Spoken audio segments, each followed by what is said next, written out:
দূর থেকে ইন্ডিয়ার যে বিএসএফ যেটা বলে যে প্রতিরক্ষা তারা সীমান্ত রক্ষী বাহিনী। হ্যালো ভিউয়ার্স, আসসালামু আলাইকুম। সকলে কেমন আছেন? আশা করি ভালো আছেন। আমি সোহেল রানা, আপনারা সবাই জানেন। তো নতুন একটি ব্লগ নিয়ে আজকে হাজির হয়েছে এমন একটি জায়গা, সেটি আপনাদের পরিচয় করানোর জন্য। বাংলাদেশ ইন্ডিয়া অবশ্য দুটি রাষ্ট্র, বাংলাদেশ এবং ইন্ডিয়া একেবারে শেষ প্রান্তে। আমি যেখানে আছি সেটি ভিডিওর লাস্টে বলবো। তো আমার পিছনে যে একটা প্লেয়ার দেখছেন, এই যে আমি হাত দিয়েছি, তার মানে কি এটা হচ্ছে সম্ভবত বাংলাদেশ। এই সাইডটা পিছনে একটু আসবেন, আপনাদেরকে দেখাচ্ছি। এই যে এখানে লেখা আছে, অনেকটা হিন্দিতে লেখা, তার মানে এটা হচ্ছে আপনার ইন্ডিয়ার হচ্ছে পিলার। হ্যাঁ, এই যে এই সাইডের এই যে কুল বাগানগুলো দেখছেন, এটা বড়ই বাগান। বাংলাদেশের বিভিন্ন অঞ্চলে বর্তমান সাতক্ষীরা জেলা বড়ইয়ের জন্য বিখ্যাত। এখানকার চাষিরা হেক্টর হেক্টর জমিতে যে বড়ই চাষ করে অর্থনৈতিকভাবে স্বাবলম্বী হচ্ছে। তো তেমনি যে বিষয়টা, এটা হচ্ছে বাংলাদেশ।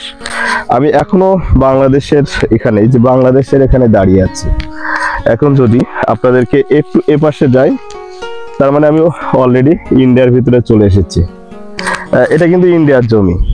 এই যে এপাশেও দাঁড়াচ্ছি, এটিও কিন্তু ইন্ডিয়ার জমির ভিতরে। তো বরাবর আসলেই আমাদের নিজস্ব জায়গায় দাঁড়িয়ে কথা বলা ভালো। এখন আপনাদেরকে একটু দেখাবো দূর থেকে।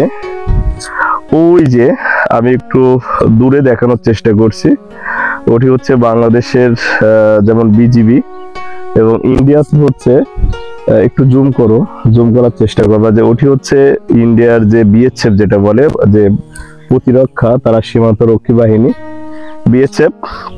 এবং ওই বিএসএফ এর ধার করে দেখুন যে ইন্ডিয়ার যে তারে কাটা। হ্যাঁ, একেবারে এই যে আমার সাথে একটু আসবেন, ওই যে একটু আমি দুই হাত দিয়ে হচ্ছে একটু প্রসারিত করতেছি, যে ওই যে ইন্ডিয়ার মানুষ হেঁটে যাচ্ছে একেবারে তারে কাটার ধার দিয়ে।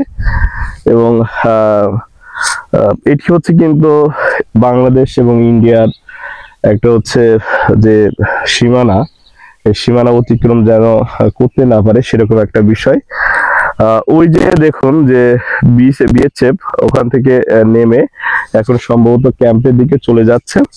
তো এটি আজকে আপনাদেরকে দেখাতে চেয়েছি যে আমি অলরেডি হচ্ছে ইন্ডিয়ার ভিতরে আবারও চলে এসেছি। এবং সরিষা ক্ষেত বাংলাদেশ এবং ভারত আসলে আলাদা হওয়া সত্ত্বেও বিষয়টা কিন্তু হচ্ছে মাটি কিন্তু এক। এখানকার যে শস্যগুলো দেখেন, অলরেডি এখন আর কিছুদিনের ভিতরে শস্য সংগ্রহ হবে, যেটা তৈল জাতীয় যে শস্য সরিষা এটি।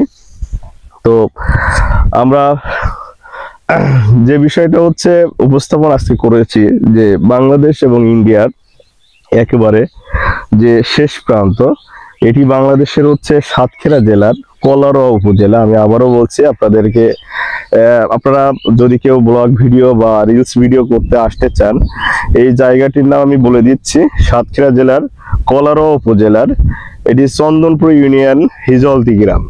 এবং হিজলতি গ্রাম সংলগ্ন ইন্ডিয়ার গা ঘেঁষে যে দৃশ্যগুলি, সেটি আপনাদেরকে দেখাতে চেয়েছি। তো অসংখ্য ধন্যবাদ, সকলে ভালো থাকবেন। আসসালামু আলাইকুম।